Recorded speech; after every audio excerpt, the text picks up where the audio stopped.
We are now joined by the Hall of Famer, brought to you every week by Oswego County Mutual. And Coach, back-to-back wins on the road, 5 wins now away from home in conference, and both these games kind of went the same way, right? You're down in the second half. You had to make plays to win them, and you got the job done. Yeah, I mean, I don't care who you're playing. It's not easy in this league, and we struggled a lot during the game. Jesse's been so reliable. In the first half, he was 3 for 10. He never misses that. He missed 7 layups. He never does that. And Chris has been shooting really well, and he couldn't make anything, and we're still right there. So you have a chance. Judah hadn't scored for 27. Hadn't made a field goal in 27 minutes. So by all rights, we probably should be out of the game. Joe kept us in it, and our defense got better in the second half. We took away the lob pass finally. It took too long to do that, but we finally did. And then Judah got going, and Jesse got going, and we made plays and got the job done. In this league, it doesn't matter top or bottom. These teams, everybody's tough. Boston College went down to Virginia Tech and won.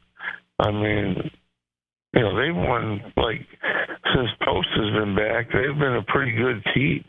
If he'd have played the whole year, they'd probably been 15-8 or something. But Florida State's been playing much better lately. I think they won 6 or 7, 6 of their last 8 or something. They're always tough at home. But we're able to squeeze out a win. So it's not easy to do in this league. There's been some years we've won 25 games that we didn't win 5 road games in the league. That's not bad. Coach, you brought up the lob pass. Whose job is it to guard the player at the foul line in a situation like that? If Jesse gets up there quick enough, they don't get it in there. But if it gets in there and he's up trying to get it, then the pass is there. The forward can't do much about it. The guy's 7'2" versus 6'6". So if Jesse stays back, then the forward pinches in a little bit, but that guy in the 12-foot area gets a pretty good shot. We did a little bit better job of that, and they didn't do a good job of getting it in there. I think we'd like to take credit for it, but I think they probably didn't get it in there as much as we did a good job defensively. It's really a combination, I think, of both. But the other thing, we got going offensively and got some positive stuff going there, and I think they started to think about stuff, and they looked for some threes. We really covered the threes. Even though they missed them, a lot of the reasons they missed it, we were bothering them. We were there. So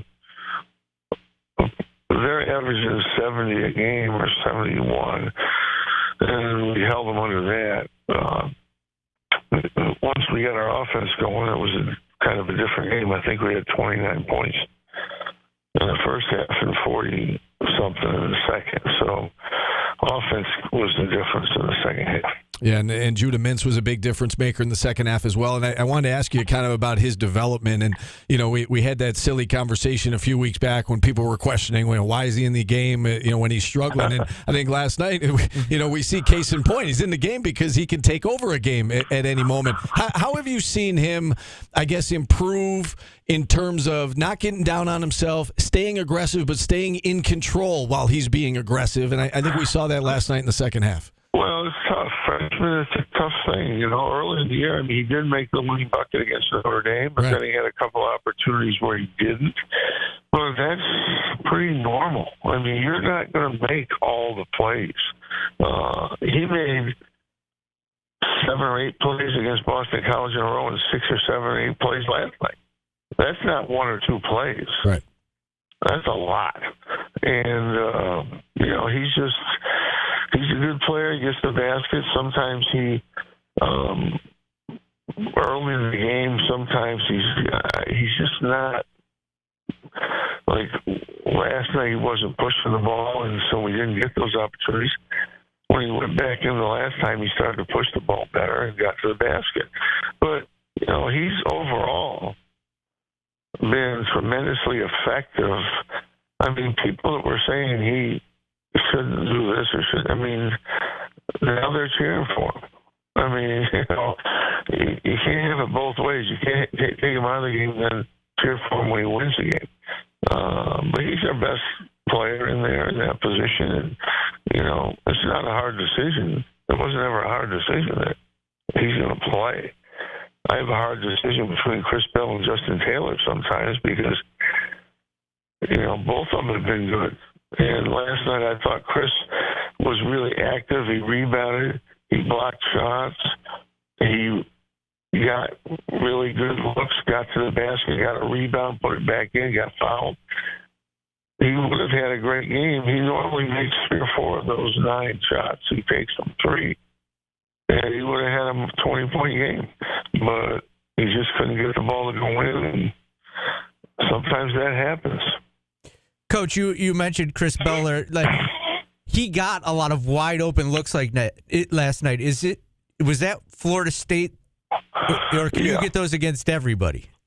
No, just certain teams. Usually people who stayed with him, they were helping on Jesse. They were even helping on the driver.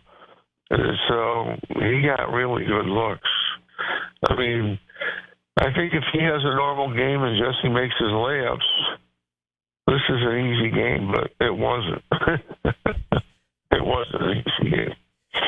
Coach, we'd be remiss if asking you about this past week. And, you've dealing with the media is part of your job. NIL is part of your job. Coaching is part of your job. Recruiting is part of your job.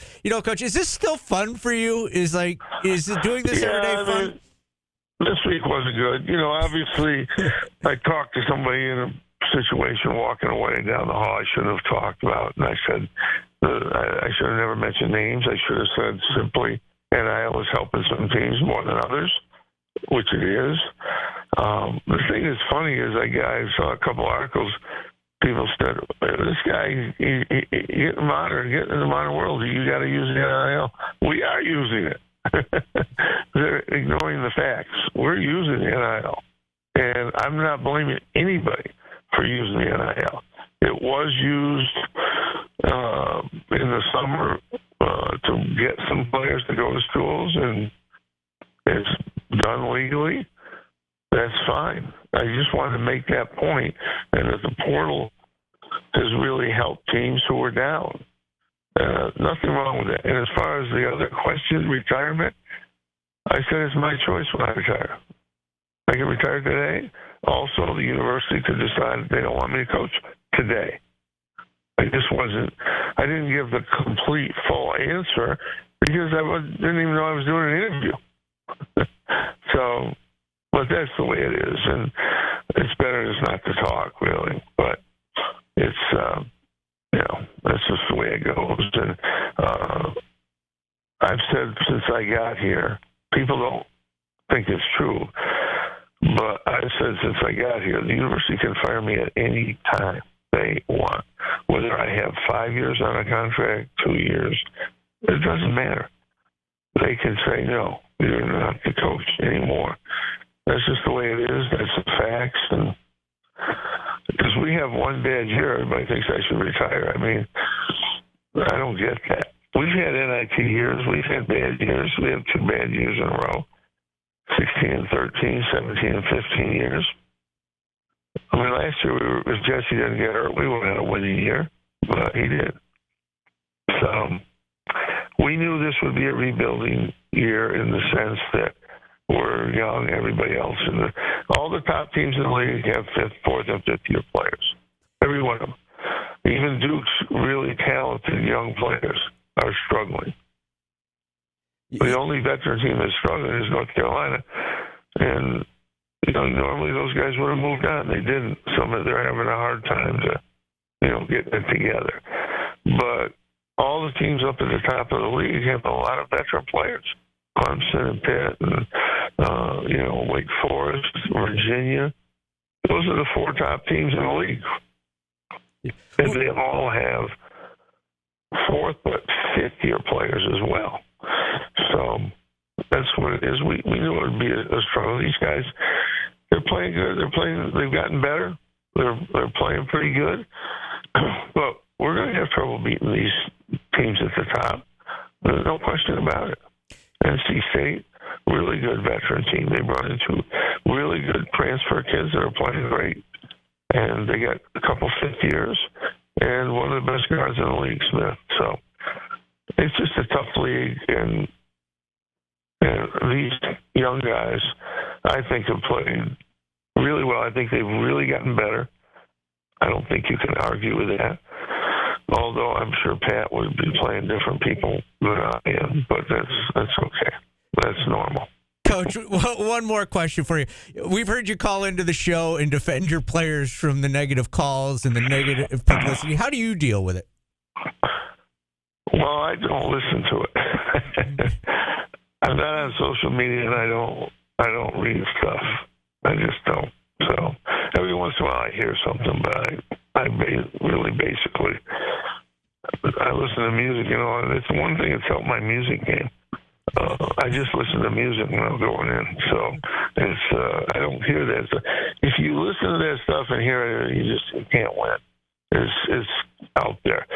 You know, whoever you are in a position of wherever, it's a public position, a president or anybody, you're going to hear it's going to be constant. The general manager of the New York Yankees he gets 20,000 social media hits a day against him. It's just the way it is, and you just don't pay attention to it. You keep going. I try to keep our players positive, even though if they're struggling, trying to get them back going. I thought Benny Williams made some really good plays last night. Nobody asked about that. He made 2 steals. He made a block. He really was active. He missed his shots, but he was active. So that was a good sign. But as far as me, you know, I've been doing this a long time. There's been tons of people on social media that have been against me for the last 20 years. Even when we were winning big, they were, well, you didn't win enough. That's part of the job, and you have to live with that. I know it's there, but I don't really listen or watch that stuff anymore. You can relate, Paulie, to people criticizing. Yes, I get it all the time. Coach, I can't believe they criticized you, Paulie. How could that be? Oh, he took a beating the other night on Twitter. So, well, he's probably defending me, and you shouldn't do that. You can't do that. That's right. He's a homer when he does that, right, Paulie? Yeah, don't do that. Anytime you defend me, it's wow. Yeah. All right, Coach. Well, listen. Enjoy a couple days off here. No weekend game. We'll talk to you again next week. Big one with NC State on Tuesday. Thanks for coming on. We appreciate it. Thank you. All right, Jim Boeheim, brought to you every week by Oswego County Mutual. And with that, we'll take a timeout. We'll open up the phone lines the rest of the way at 315-437-7644. Back after this on ESPN Radio.